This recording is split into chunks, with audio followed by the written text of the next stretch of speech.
Okay, I think it's around 7:30ish or thereabouts, and I'm on my way out of Port Ferry, heading toward my aiming point this morning or today is Queenscliff, where I'm going to take the ferry across to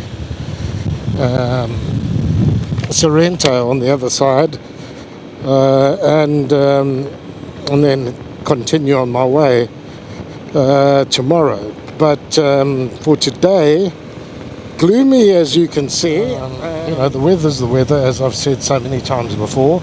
Nothing I can do about that. So I've just got to deal with whatever comes my way and make the most of it. So that's what I'm going to do today. And 320 kilometers is the distance I've got to cover. And there's a few twisties in that that I'm going to have to contend with. So those are never quick on this Postie bike, and particularly if it's going to be wet there, then I'm going to be going down there like an old lady.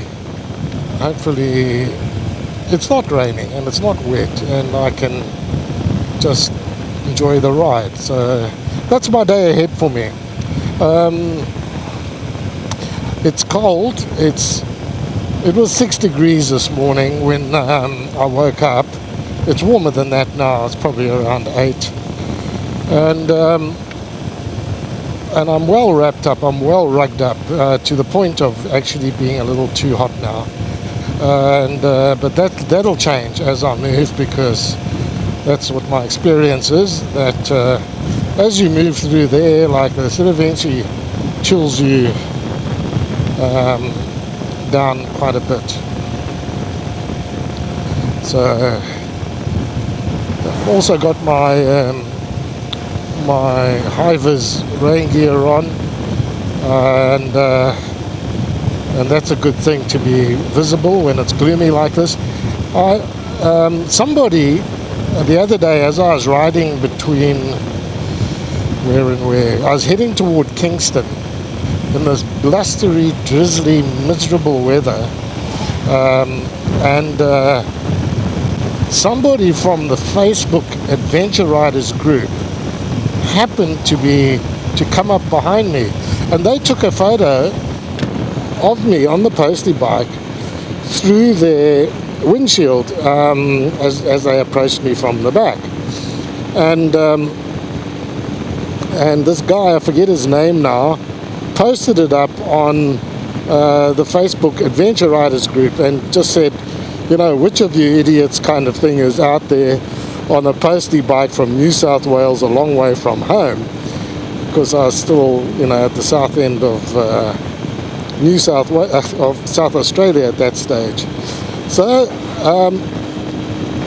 and then a mate of mine, Gareth Lentil, he spotted this because he's a member of this group, and he flicked it on to me.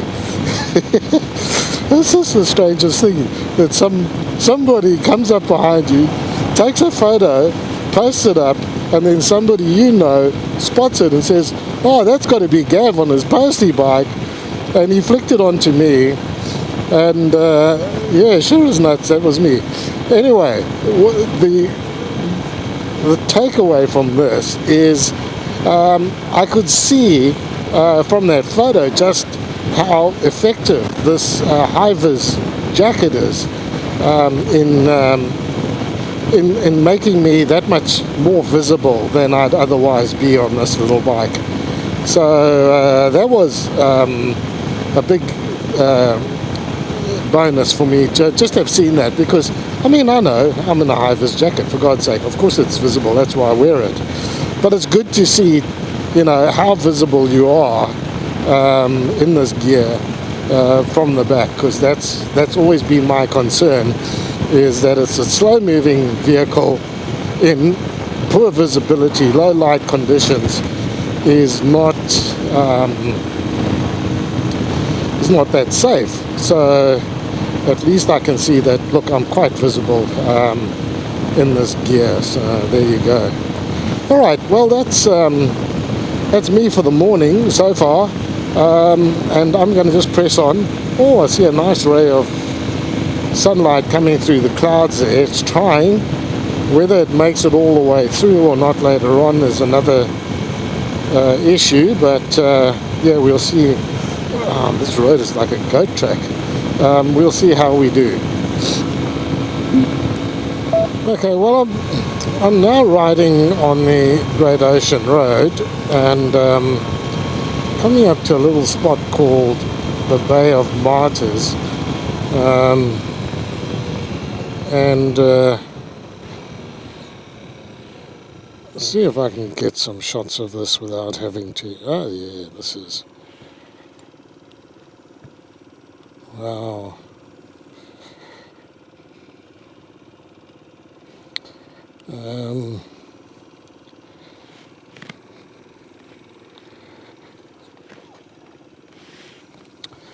So clearly all those little island rocks represent some or other martyr.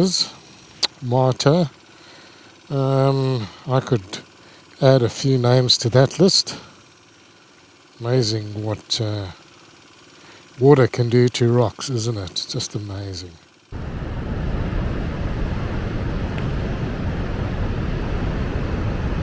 So this is still the Bay of Islands.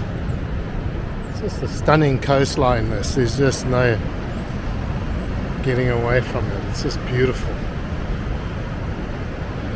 And yeah, it's something that if you can experience it, don't hesitate. Get down here. Never regret it.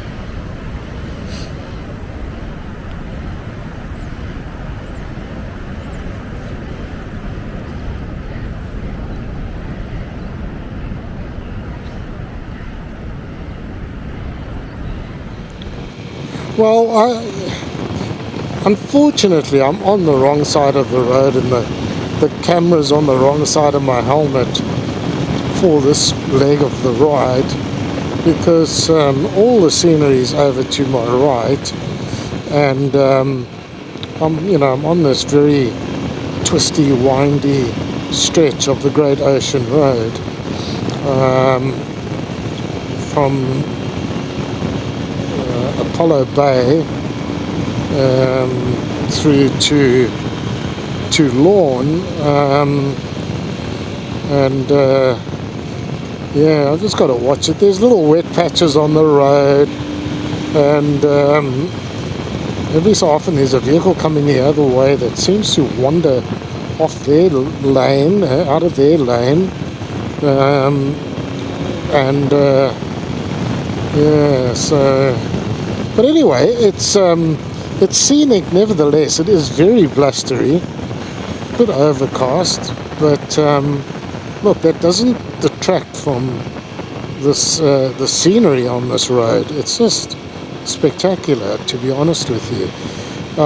And you know, I know in South Africa there's Chapman Peak Drive, which is beautiful in its own way, and perhaps in some respects it's more beautiful, but in other respects it doesn't have, it's not as long as this road. This road, is a few hundred kilometers, probably 300 kilometers all up, close to, let's say 250, of just spectacular scenery. So it's it's pretty special, and I've got to concede that the Great Ocean Drive from out of Esperance, I think in some ways is more beautiful than this, but not on the scale of this. It is just stunningly beautiful. I mean, there are, these stretches here around where they've got the Bay of Martyrs and Bay of Islands, I think it's called, and where the 12 Apostles are, which, well, only 8 left because 4 of them have abandoned the faith, seems, and fallen over. But be that as it may, that road out of, from Esperance is just, oh God, it's beautiful. I think it rivals this. It certainly, to me, was more, and because, well, the weather was so nice when I did that ride, and that kind of, makes a big difference. Of course it does. If this was a perfect day like the day I had when I did that, I'd be feeling very differently about this. Now, I've done the Great Ocean Road once before on my old, not old, but my BMW 1200 RT, and there was much nicer weather that day that I did that. I rode then from, I think it was Torquay to Port Fairy.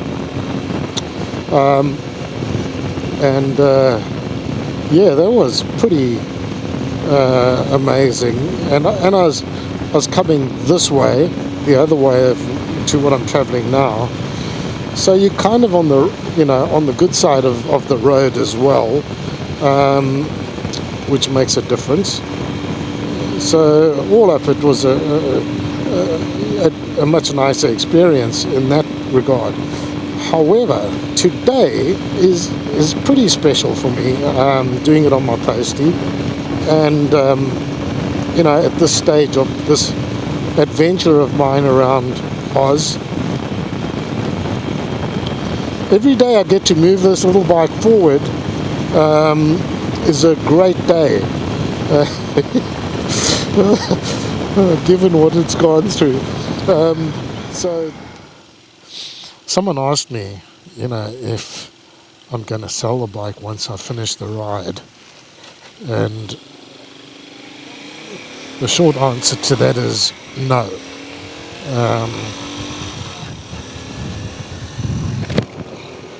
For a couple of reasons. One, I feel a distinct loyalty to this little thing, and formed a unique kind of bond, Now, I'm not an objectophile or whatever they call them, that I fall in love with things, with objects, inanimate objects, no. But I do feel a special bond with this bike after sitting on it for 3 months solid, and pushing it through what it's gone through. So I had, when I rode from London to Mongolia, I had a dry rider rally jacket, ventilated jacket, which I took from on that ride. It was kind of like a bright orange color. It had these bright orange panels. It was orange and black, kind of like KTM colors in a way. And I wore that jacket. Now, by the time I finished the ride, the back of that jacket was so sun-bleached that it was just a pale beige, and I mean a pale beige. And the jacket is, the lining is completely perished, and the jacket, is on its last legs. But there's no way I'm getting rid of that jacket, because it's just the single physical memento of that adventure that I have. Given that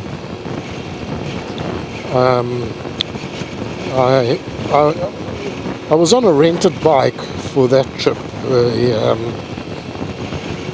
the Tenere 660 that I rode, that we rented for that ride. So otherwise I probably would have kept that bike too. But this little bike is, plus it's such a useful little thing. to have for zipping around Bondi, heading out to the mall or going down and pick some provisions up from the shops or whatever it is. So it's pretty useful. Well, up ahead on the left is that very iconic and famous kind of what would you call it? UFO house or flying saucer house or whatever it is that sits up on that pedestal and overlooks this view. Fairhaven this is. Yeah, I don't know if it's my kind of place, particularly given my aversion to heights. Yeah, it's not something that I would think, I'd aspire to, let's put it that way. Fairhaven. There's a nice lighthouse on the point up front here.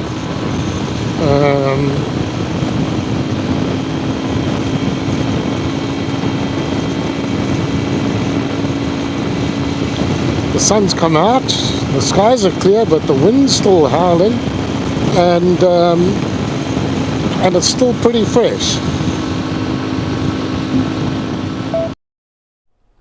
So after all my machinations, I changed my mind and decided to get onto the ferry directly and get over to the Mornington Peninsula without staying over on the Queenscliff side.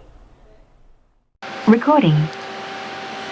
Alright, well, I'm on the ferry from Queenscliff to Sorrento, and it's just docking right now at Sorrento, so getting ready to ride off and find some accommodation for myself for tonight. So that's the game plan.